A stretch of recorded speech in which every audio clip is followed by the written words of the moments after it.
Hey YouTube, I've done this for Great League and Ultra League now. Well, it's sort of different because for Great League and Ultra League, I wanted to look at the best Pokemon that are non-legendary and non-XL. Unfortunately, in Master League, everything is XL, but I can look at non-legendary Pokemon. So what I'm going to do here is I am going to look at the Open Master League because I played a team last week. It was Mamoswine, Dragonite, Metagross, and all three had play in the Open Master League. So what I think is important here is there are probably, like, in my opinion, 7, maybe 8 Pokemon that will have play in the Open Master League that you can build teams around. But then there are also probably 2 to 3 more Pokemon that I would think about building for Master League Premier League. Because I think once you take out some legendaries, a couple of these other Pokemon become a little stronger in Master League Premier. So I will focus this video primarily on the 7 to 8 Pokemon that I think have a lot of play in Open Masters, even if you don't have legendaries. And then we will go to just kind of last second summary on those that do not, are sort of non-legendary, not as useful in the Open Master League. So as you can see, rough, we have a lot of Pokemon that are legendary, but Dragonite is not one of them. And not that you should have a Dragonite, but Dragonite has had multiple community days, multiple like one-off community days. It's been so. I'm thinking as long as you're not like super new to the game, you probably have a Dragonite. And look at this, 19 and 13 is amazing. And like, obviously you're going to lose to Fairies and Lugia just because it has a Dragon Tail and it's so bulky. Outside of that, you are pretty much in everything else. Dialga, which is a staple, you lose just because Dragon Breath is really overpowered, but like you can get off superpower. Like I have my Hundo that I just played in a Dragon Breath plus Superpower. Does not quite take it out, but it puts it into like 1 or 2 away from taking it out. So good matchup against Dialga. Metagross, you can at least do the superpowers. But then like, look at, you are in every single matchup here, even against Mamoswine, which is an ice because you can land the superpower. You can threaten that. The superpower has made this Pokemon so much better. And then you just like outpace a lot of these other Pokemon to the moves, right? So super strong, super quick, spammy, bulky. Has a play against a ton of great answer for Groudon because you can only throw fire punches here. So Precipice Blade, great move, but not against fly type Pokemon. Plus Kyogre, same thing. They can only throw Thunder or Origin Pulse. I mean, they can throw Water Ball and Surf, but again, everything's resisted there. Origin Pulse is also resisted, but it's more of a hard hitting move. So Dragonite for me is a must build if you haven't built one yet, and it's also one that you 100% should use in the Premier League. As we go down to all the legendaries, I've already talked about Gyarados. Shadow Gyarados. Shadow is better, unfortunately. I do think you can get away with a non-Shadow because I use a non-Shadow. I think it's just the added Shadow bonus for some of these legendary Pokemon is better, but what's so good about it is it takes sort of a similar role as Dragonite, but sort of different. So what I mean by this is because you have the Dragon Breath fast move, like Dragonite, you're going to lose all these fairies. There's nothing you can do. You also lose Mewtwo just because you're going to get outpaced to the side strikes, and you don't have that sort of like heavier damage that Dragonite has, right? And then Mamoswine, same thing. You're just going to get outpaced to these Powder Snow and Avalanches. But then it plays a very similar role in all the other, right? You're just kind of like hanging in most of these matchups. Dragon Breath is pretty good as long as it's not resisted. You have Aqua Tail. So Aqua Tail and Crunch is very... this is where Gyarados lacks that Dragonite doesn't. I've got to respect the Dragonite superpower if I'm a Steel. I don't really need to respect a Gyarados' Aqua Tail or Crunch if I'm like a lot of these Pokemon. Like, it does hurt. I'm not saying that it doesn't do anything, but again, even like a Giratina Origin that only knows Shadow Claw, like is only doing neutral moves to you, and you're doing super effective Dragon Breath, and you can hit for super effective Crunch, you're probably just getting outpaced and baited here, but like you lose, right? So that's kind of the limit of Gyarados, but it's pretty strong. Again, in a meta that is run by dragons, Zekrom, Reshiram, Garchomp, it's a nice answer to Kyogre. You wall Ho-Ho except for the Brave Bird. You can hit Crunch on Metagross because everything's resisted. So Gyarados, a nice 1B option. I think I would prefer Dragonite in Open, but it's a nice 1B option for that. And I probably already covered Florges in maybe my open Master League team, but again, this Pokemon is the Fairy Wind, Disarming Voice, Moonblast spam is very real. Again, you're just going to get walled by some things that you cannot throw any Fairy type moves. So here's the limitation. Fairy type moves, Fire Pokemon, Steel Pokemon, right? You don't, everything's resisted. There's nothing you can do, you're going to lose. Lose to Kyogre, which is interesting. Kyogre is like, again, Waterfall, Surfer, nothing moves, right? So that's not surprising. Losing to Dialga because unfortunately you just get outpaced to the Iron Head. So there's that. But again, outside of that, you do okay in neutral situations. If you bait too, it can be very, very frustrating if you shield up a Disarming Voice instead of a Moonblast. And then you're actually taking most of the other fairies down. Plus, again, tons of dragons, right? Zekrom and a Darkling and Yveltal, Dragonite, Garchomp. Gyarados again with Dragon Breath is going to be resisted. Palkia, like tons of dragons, Giratina for you to take down and winning that. So definitely the strongest fairy, like Togekiss was it for a while. I'm 100% building up a Florges as soon as I can, but I'm nowhere close to the XL. So again, it's more of an XL. I'm probably going to start eventually. I don't even have a hundo yet. Eventually I'm going to get a hundo and walk it, but until then, yeah, definitely worth building up there. Mamoswine, if you watched my earlier videos, I used Mamoswine, even when you were allowed in level 40 League to use Pokemon like Mewtwo and Dialga and stuff like that, I always used Mamoswine. I think Mamoswine was so underutilized, and that was when it had Bulldoze, and high horsepower is a better move than Bulldoze. So the weakness is you obviously do lose to water. You have a lot of weaknesses. You're weak to water, you're weak to fighting, you're weak to fire, right? So there is a lot. Again, water there, fire, and then Precipice Blade is just a hard-hitting mood. I just got nuked there, fire here, superpower here. So there's a lot that you can get taken out with, unfortunately. But the Powder Snow Avalanche is such a hard-hitting mood. Like in most of these neutrals, again, you're going to get outpaced to close combat here. There's not much you can do there. And same here. That's why you lose. But outside of that, you are hitting everything for neutral situations here. Dialga, again, you can bait and land a high horsepower. I've also taken this to the 2 shield and just gone straight Powder Snow and Avalanche before in level 40. I don't know if it's the same level 50. So super strong Pokemon. Great in neutral situations. There's a ton of flyers. Yveltal, Lugia. There's a Togekiss. There's a ton of Dragon, Garchomp,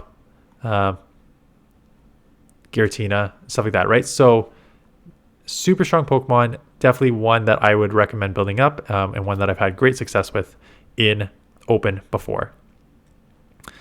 Snorlax, again, is another one of those where I think it has a ton of play. You're like, wow, you're so creative. You're just going down the list and picking the Pokemon. Yes, but there's a reason that they're ranked so high. So pretty good safe swap. There are, again, Licks is resisted by the darks, so is whatever. Groudon just with Precipice Blades now going to outpace you. And same thing, like a lot of these Pokemon, this is what kind of where Snorlax lacks for me. Like if I'm building Pokemon, Snorlax is not, I should order these because even though Snorlax is ranked here, let me see if there's anything below Snorlax. Like I would probably build a Garchomp before I build a Snorlax, quite honestly. Yeah, but then probably Snorlax is next.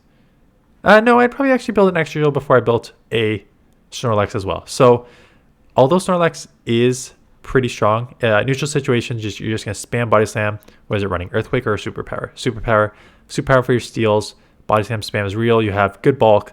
The problem is a lot of these Pokemon also have a lot of bulk in Master League, where it's kind of like, okay, you have bulk, I have bulk, but they also have like nukes, right?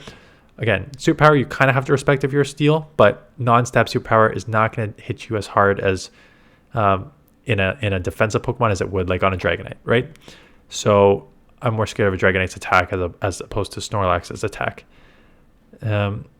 So that is Snorlax. Again, good. It has some wins like Metagross with the Licks. Dialga, you can land a Superpower. Just kind of outbulking, again, Superpower from Mamoswine. Outbulking Garchomp. Even with Outrage Earth Power, you can just kind of Body Slam spam there. So has play. Not on like my top 5 that I would want to build. Speaking about top 5, which is ranked below it, Metagross. Metagross would 100% be on my top 5 to build. Weak to, fire and water is your 2 toughest. Not water, but ground. Sorry, ground in Swampert. No, water in Swampert. water resists the steel. Water resists the steel. And then the fire fusion flare here is going to just light you up. And then Excadrill ground is also super effective against you. That's why ground is also super effective. So here's the problem. Like, these are losses and pretty big losses, right? 151, 165, 198, 215. Like, these are like really, really, really, really, really tough losses. Why do you use it? Other end of the spectrum, your main answer to your fairies, right? Steel, just going to dominate these fairies, resist everything for most of these Pokemon, and then you're just going to outpace and just dominate there. And against Dialga, you can land an Earthquake and everything's resisted. The Dragon Breath, Iron Head, and Draco Meteor are all resisted. So, and Lugia, Dragon Tail, and Sky Attack, Air Blast is also resisted. So, definitely has some play. I really like using it. Again, it depends what you're seeing. If you're seeing a bunch of teams with Kyogre and Groudon and Ho-Ho, don't use it, right? Because it definitely has its limitations, but super, super strong. And I think Metagross is actually one of the better ones for Premier League over the Open League, but it's still a thing. Swampert, I don't care that it's here. I build it for the Premier League. I really don't care how high it's ranked here. 17, 15, sure, but no. Like, no. Like, there's too many things here that just, like, again, you can land Earthquake here. Some of these, but, like, if they shield an Earthquake, you're probably losing these matchups even more, quite honestly. Just hard resistance in Palkia and Dragonite as the flyers and water. And Gyarados. Gyarados was one of the toughest answers. Kyogre, you can land Earthquake, but you're just going to outpace. The problem is, you're too glassy, and there's too many Pokemon, like dragons in this meta, that resist the water type Pokemon that you would now have to rely on your Earthquake. So for me, it's just you get out bulked. Your super spammy Hydro Cannon is not going to be great in a lot of situations where it's like resisted a lot of dragons. It's resisted. You have to rely on the Earthquake, and even Earthquake is going to take multiple, but by that time you're going to get outpaced and outbulked by these Pokemon. So could you build up a Swampert? Yes. I think it has a little bit of play, not like a ton of play in Premier League as well. I've tried using it before, but like Gyarados is on 80% of the teams and you're going to lose to Gyarados, right? So that is why it makes it a little trickier to run in general. But again, so Swampert is probably like my, I don't know, 10th to 12th non-legendary Pokemon I'm building up. I do have a Hundo. I do think in like very, very limited metas it'd be fun. Plus it's like a top, like if you want it for like raiding your Mega Swampert. So actually, that is why you build up a Swampert. You build up a Swampert if Megas are allowed, because Mega Swampert is, outside of Mega Gyarados, Mega Swampert is one of the best Megas in here. Assuming that Kyogre and Groudon are not allowed to to Primal Evolve, Mega Swampert is going to be one of the top rated Megas for Master League. So that is why you build Swampert. Hydreigon. I don't have one built left yet. This is the problem with this Pokemon. So fairies, whatever. You're dark and a dragon. Of course, you're gonna get lit up by fairies. I think the problem with this Pokemon is that you just get outbulked by the other dragons, right? You see Dialga here, Gyarados with Dragon Breath, Mamoswine, again, that's not dragon, but Reshiram, Zekrom, Palkia, you just get outbulked and basically just outbulked by the other dragon Pokemon. And for that, it's like, why would you build up a non-legendary dragon Pokemon for it just to get lit up by all the legendary dragon Pokemon? So for me, that does make sense. Of course, it's going to have some play, like Mewtwo's out there, Metagross as also a psychic, Giratina as a ghost. So you will, and Kyogre, because you're a dragon, you're going to resist the water, right? So of course there is play, but for me, it just, for as much fairy and dragon and as there is in this meta, it does not make sense to bring a lower powered dragon.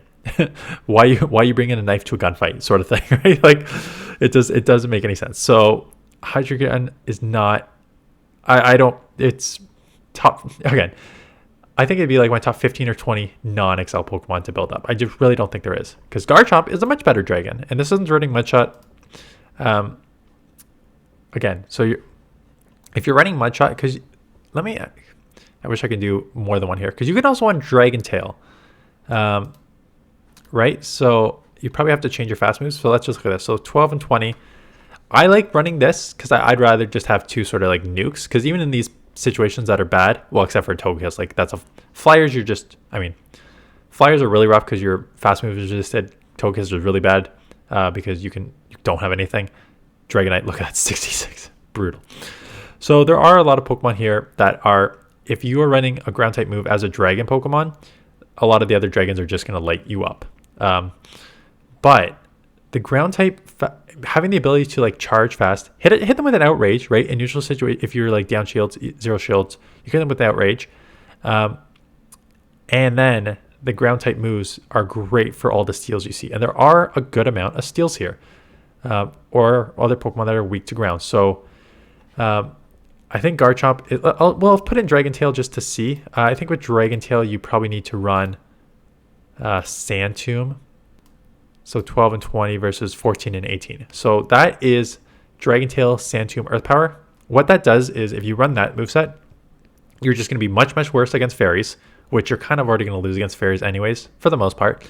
But it substantially makes you better against the other dragons that you were getting destroyed by. Like the Dragonite matchup, you were at 66, 68, something like that, and now you're at 44. So, and then you do way better against all these other dragons, right? So Reshiram, Zekrom. Should you build this up? Yes.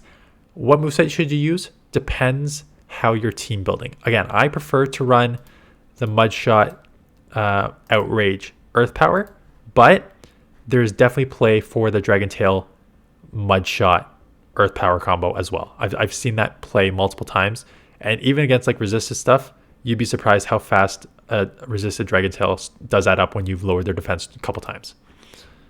So that is one I would definitely build up.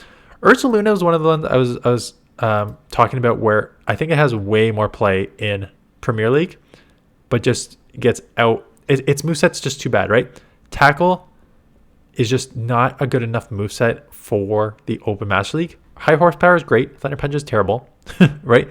Thunder Punch is a bait move, but Tackle is just not a good enough fast move to get energy for high horsepower or do any real damage in this meta.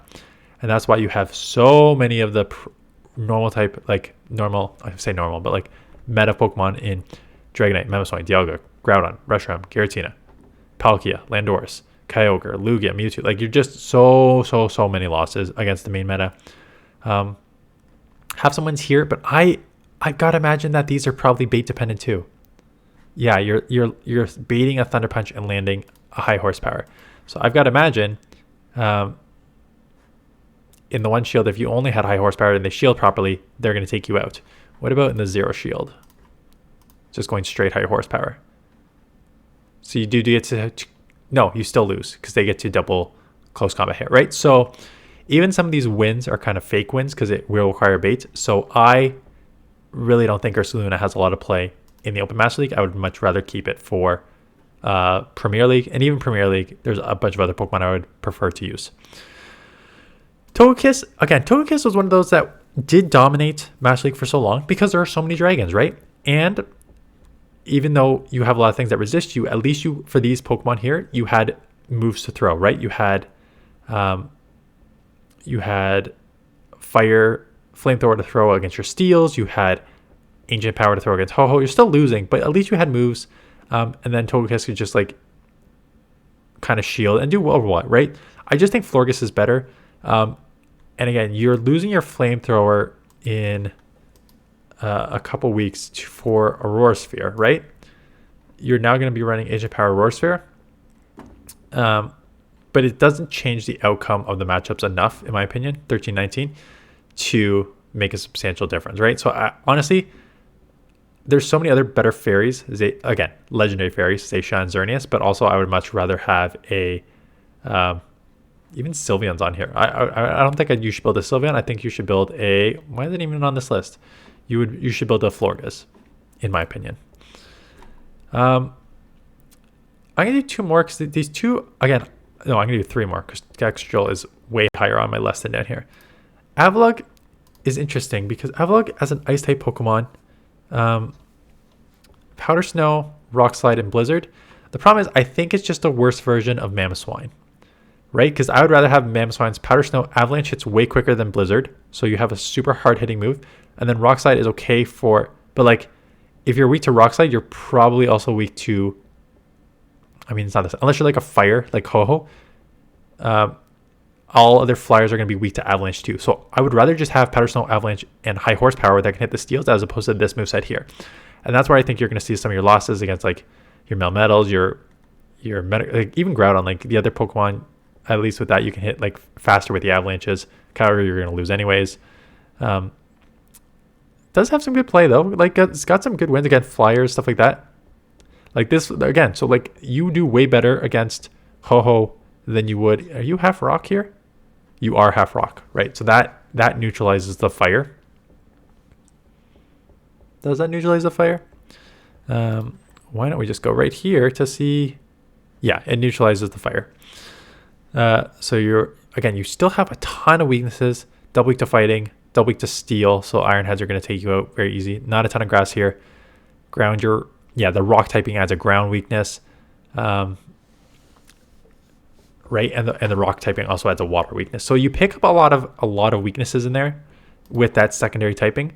It does help you in the Ho-Oh matchup, right? So that does neutralize that. But again, outside of that, I'm honestly just running a Mamoswine over this, and you probably have more access to Mamoswine because of all the community days as opposed to Avalugg, anyways. So 2 more here. Kommo-O. I haven't used Kommo-O, so I just got to look at my initial thought is why not just use a better dragon? And that's kind of what this is going to show. Like, just use Dragonite. Yeah, this analysis is basically just showing to use Dragonite. Yeah, so it's got some wins against other dragons, but and it does have the close combat to threaten steals, but I would rather just go superpower, quite honestly, with Dragonite's stats. And the last one I'm going to cover is Excadrill. I think Excadrill should be way higher. Again, so 10 and 22, that's why it's not ranked as high. But you're not using it in just sort of straight up neutral matchups, right? You're often using it for, you're using, Dialga is the main thing. Like Dialga comes in as a safe swap, you are coming in to punish Dialga. You are coming in to do well against the fairies in general, or Lugia as a safe swap. So your role as Excadrill, so this is why I don't love this rating, because sure, straight up even shields, even energy, you're probably losing, but you're not really using Excadrill in that capacity on the lead for like even matchups, even energy, even everything. You're using it as a safe swap, which would probably put you at least 1 mud shot ahead, maybe 2. So one mud shot picked up 5 wins. Right? Let's run that again. So let's clear this to 0. In 0, you have a 10 and 22 record. If you use this as a save swap and get 1 mud shot advantage, you jump to 15 and 18. So that is the power of Excadrill as a safe swap. Not that you would get 2, but 17 to 16, right? So this is why I like Excadrill as a safe swap, because even if you get hit with a weakness in like Kyogre or Ho-Oh, at least you're going to get to, the Mud Shot's such a fast spam move, you're going to get to your charge moves real quick and apply pressure to shields, right? And flip some matchups potentially. So that is why I think Excadrill should be rated much higher. And that's basically it for the Master League, quite honestly. Heatran's Legendary, used for a while. Yeah, Walrein, you should just use Avalugg probably. Sylveon, I think there's way better fairies anyways. So that is my thoughts and my analysis on the Master League. Again, I think there are Pokemon to play, and this was Little Cup, and I did not like the bronze. If you don't have an XL bronzer, you struggle. Like unless you counter, you go straight counter bronzer. It was on like 90% of the teams I saw, so straight counter bronzer is an issue, as a option. But then I also saw like bronzer plus 2 answers to bronzer, which makes it like really tough to play in that meta if you don't have it. So I think if you have a lot of these, I call them accessible. It's not true that they're not accessible for everyone, but again, Dragonite, Gyarados, Mamoswine, these are Pokemon that have all had communities and all had multiple sort of like one-off events and are in the, so you probably have access to a lot of these, and that's where I would invest my resources if you cannot get Hundo XL legendary Pokemon. So that is it. I appreciate watching. Let me know in the comments below if there are any of these Pokemon that you use in Master League that work very well, and I will see you guys in the next one.